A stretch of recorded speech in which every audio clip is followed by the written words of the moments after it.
I was talking with my friend today over a cappuccino. He said that he was going to discuss with his supervisors in the event that we enter a world war. I immediately thought, wait a minute, I'm also an international student.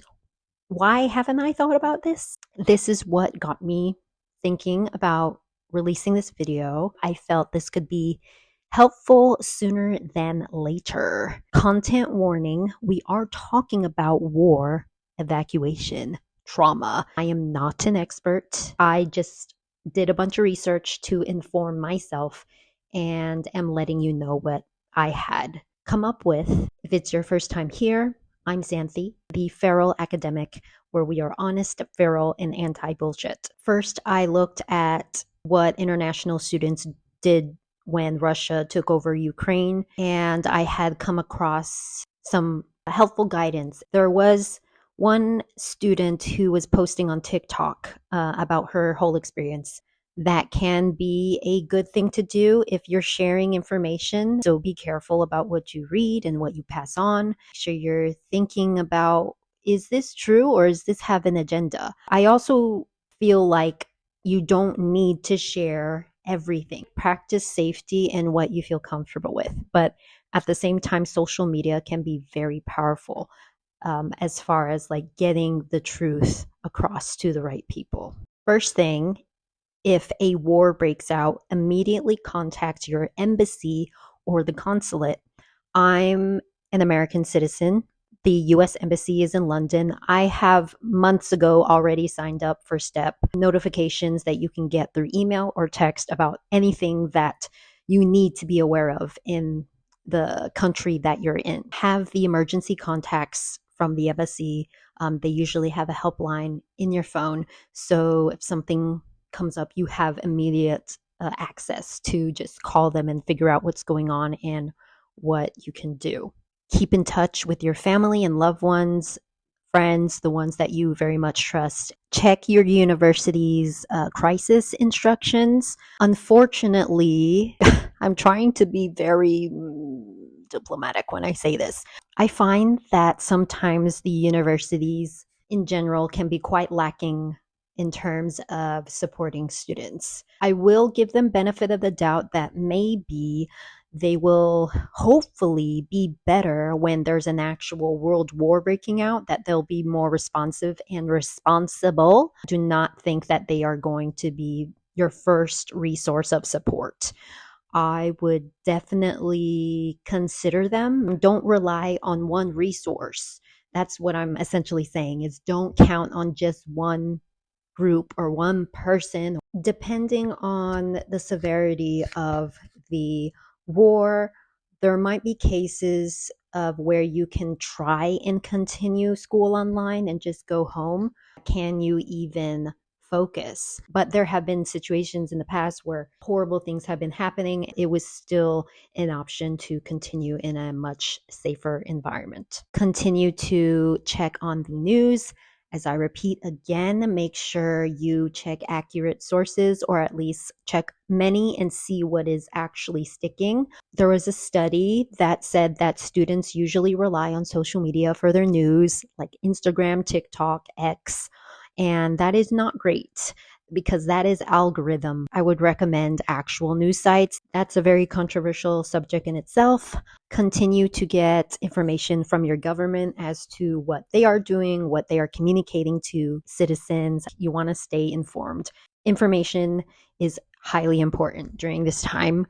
Are you going to get drafted in your home country? That is another consideration. Is the country that you're in having a draft? Have an emergency to go bag. It should be something that you can carry very easily, backpack or duffel bag if you are comfortable with that. Do not bring a luggage. You cannot be rolling around with a luggage when you're trying to run and be in a rush. You will trip other people. Make sure you have the essentials. Have an address book of all the important numbers you need to have of like family, emergency, embassy.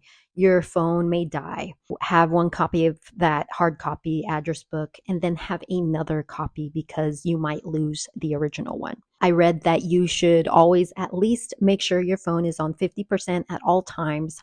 Better if it's higher. Have a power bank with you. Try to fully charge that every day. A universal charger, because you will be traveling, cache of the countries that you might be traveling in. So in my case, I'm a US student in the UK. I will have a combination of American dollars, Great British pounds, and euros. You do not want to be left stranded when all you have is a credit card. But in that case, you should also have at least two different kinds of cards that you can use. Would probably rely on my US account and also my UK account. And hopefully, one of those will be able to sustain me. Passport, obviously, a secondary proof of ID like a driver's license, your visa, proof of enrollment letter. Make sure you print that. The necessities, medication, a mask, hand sanitizer. Make sure you're practicing health and safety, a reusable water bottle. If it's getting to the point where you feel like, okay, I think I am going to have to fly home. Things are looking pretty shit right now. Go ahead and look up flights, start thinking about booking them. If flights are down, make sure you know how to get on trains, on buses, on NPR, All Things Considered. I had listened to an interview with a Palestinian student, I believe was in the Ukraine, and he had rented a bus and took 50 international students across the border. This is community thinking. This is going to be so important that you do not think of your situation as isolated, because all of you need to support each other. Like, no matter what country you're from, you're all going through this similar situation. Forward thinking, the type of planning that we all need to be doing at this time. And he also had recorded voice memos from the students to kind of like capture the experience that can be helpful for the public to know. I'm jumping back and forth. The bank emergency number, if you're having issues, a whistle, you need help, you have just something that you can just mini flashlight. The torch on your phone is not always going to be the best use. Don't be that person in a horror movie where you're trying to use the phone and it dies. A laptop, if you can manage carrying it, especially I'm assuming that a lot of your university work is on there. We don't want to lose all that. Back it up online, put it in a cloud somewhere where you know that if you have to get up and go, it's not completely gone and lost. Don't forget your charger and an adapter, as you will be traveling potentially. A coat, I would say layers. An all-weather coat, because what if it rains? You don't want to be drenched. That's health right there. You know, people get sick when they're all wet, depending on what the weather is like in the country that you're currently in. If you're a part of a marginalized group, make sure you educate yourself on the laws. Queer people are at greater risk a lot of the times. They're anti-LGBTQ plus laws. That's a real safety concern. Documentation that might potentially become liabilities, and people will target you, which really is horrible, as if it wasn't stressful enough. Your embassy should support you no matter what, but we're in this era where things are very unclear. So please protect yourself and be aware of what you are going to encounter. If you have a disability or you have a chronic illness, you're going to have to plan ahead these routes of where you can actually be mobile, be able to travel. You'll have limitations in that way, and make sure you have your medication. Are you going to need things to be refrigerated, to be plugged in? That'll be an extra precaution to plan. And hopefully you have somebody that can like assist you and be with you through all of this time. So have those people in your back pocket. If you have like medical paperwork or medications, make sure you can translate them through the countries or popular languages that you are traveling through. The very urgent information that you need to communicate. Going back to banding together with other international students, support each other, like stay together, keep in touch, protect each other, share resources and news and things that aren't helpful. Not everyone is going to be trustworthy throughout this, so keep an eye and be each other's eyes and ears. There will be locals, ideally, that will be wanting to help. If you know anyone that you would find trustworthy, or these organizations, these nonprofits, these people who are from the country that want to help people who are trying to go back home, they will be around. Look out for them as well, as they will understand the area more than you do. Lastly, make sure you take care of yourself as best as you can, mentally especially.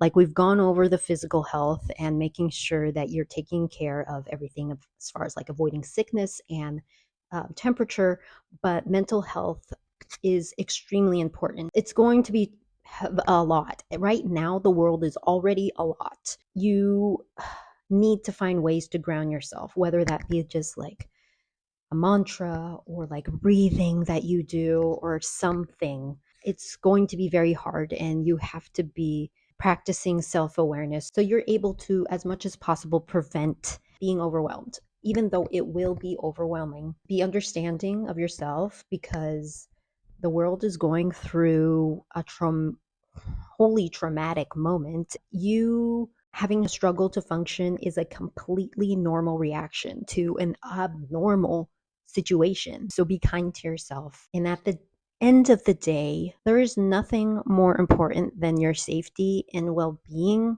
and health. Even a PhD, even a university degree. Please keep that in mind. Do not be trying to escape a country and then be like, but I need to get my doctorate. Bro, forget the doctorate. You need to live. Some of you might think, of course, like, why would I care about a PhD when this is happening, when we're in a war? Trust me, there are people that will risk their well-being and health just for something temporary. Focus on what's important, my guy. I hope that was helpful. Please share your tips if you have any. These were just what I researched and found to be what I will follow, and I will be preparing my own emergency backpack kit to go. Of course, I really, really, really, really hope we don't get to that point where that happens. Unfortunately, the same cannot be said for the Ukraine and other countries. Yeah, and it's just going to be so, like, just thinking about it is enough to make you want to, like, quit everything. If the world becomes wide, it's important to not avoid these things and actually consider what you are going to do and how it will affect you if it does happen. And I hope everyone can be safe and okay. I am sending you so much love and hugs. Please keep in touch if you found this helpful. Let me know how you're doing, and I will see you in the next video. Take care of yourself, my friend. Bye.